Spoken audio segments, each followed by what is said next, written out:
Two United States attorneys, Preet Bharara, the U.S. Attorney for the Southern District of New York, and Neil McBride, the U.S. Attorney for the Eastern District of Virginia, are now in charge of prosecuting Khalid Sheikh Mohammed, the alleged and confessed mastermind of the 9/11 attacks, as well as 4 other 9/11 suspects. Needless to say, these two U.S. attorneys have a very important, very high-pressure job ahead of them, a job that will be made significantly more difficult by the fact that the policies of the previous administration allowed for the torture, the waterboarding of Khalid Sheikh Mohammed while he was in U.S. custody, 183 times over.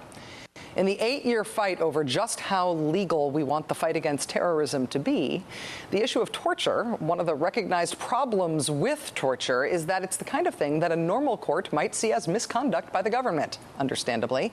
And would that kind of misconduct be grounds for throwing a whole criminal case out of court and freeing the defendant? When Attorney General Eric Holder announced plans to prosecute the 9/11 suspects during a press conference this morning, Michael Isikoff of Newsweek and MSNBC asked him how the government plans to deal with the inevitable efforts by the defense to bring the issue of torture into the courtroom. Inevitably, defense lawyers are going to seek full disclosure about the circumstances of how these detainees were treated while they were in U.S. custody and want to get as much of that before the jury as they can.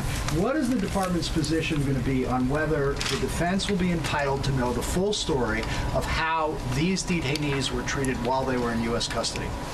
Well, I think the question, among the questions that have to be asked in that regard, is relevance. How relevant were those statements? Will those statements be used? I don't know what the defense will try to do. It's hard for me to speculate at this point, so it's hard to know exactly what our response will be.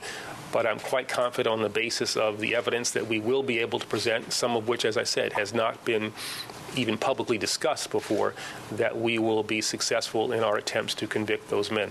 Will they be entitled to that evidence, entitled to know the full story of how they were treated? Well, we'll see what motions they file, and we'll see what responses we make, and a judge will ultimately make that determination. We'll see? We'll see? We'll see. Just as a person who has seen Perry Mason once or twice, I would say it is a safe bet that the defense will raise the issue of torture. They have to, don't they?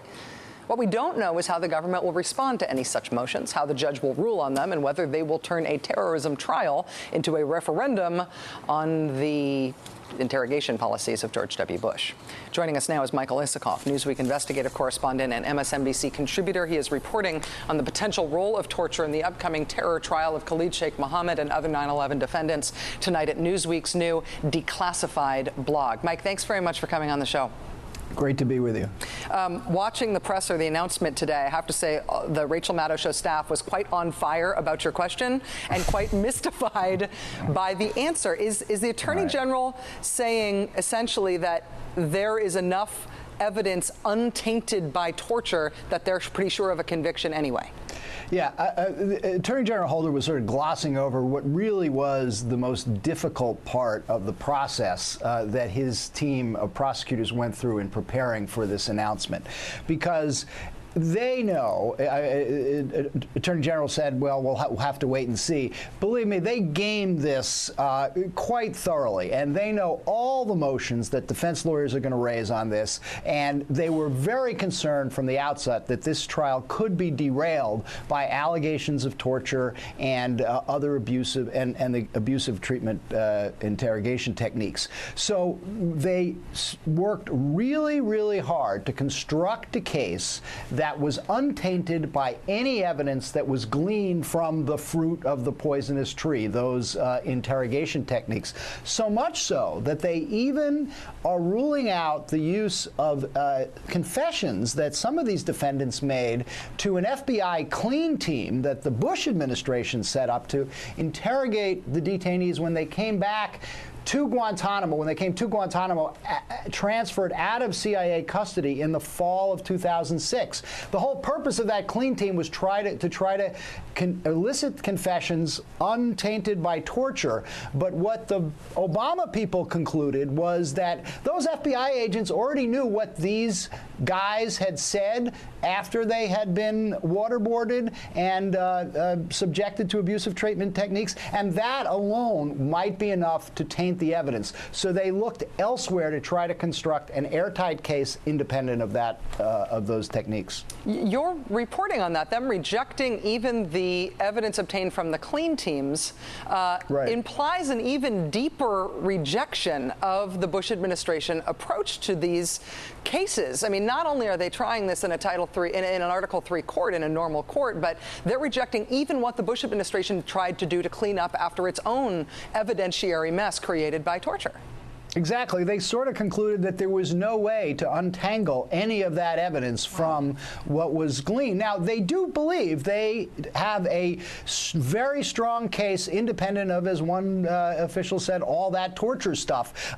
They've got phone records, they've got computer files, they've got all sorts. They've got videos of, in at least one of the defendants taking credit for the 9/11 attack. In fact, there was an interview that Al Jazeera did with Khalid Sheikh Mohammed and Ramzi bin al-Shibh before they were captured, in which they praised and took credit for what they called the Holy Tuesday operation. So they're going to try to construct the case with all that evidence completely devoid of the CIA interrogations. It sounds, if you're able to report tonight that they can describe all those different types of evidence to you, it sounds like they are very confident that they will get a conviction here. Are you detecting any worry either on Khalid Sheikh Mohammed or any of these other four defendants that they're worried that one of these guys might walk?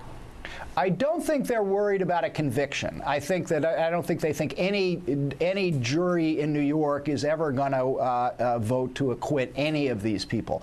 But I don't think they're quite as confident that they're going to be able to keep out all the evidence of CIA abusive interrogations.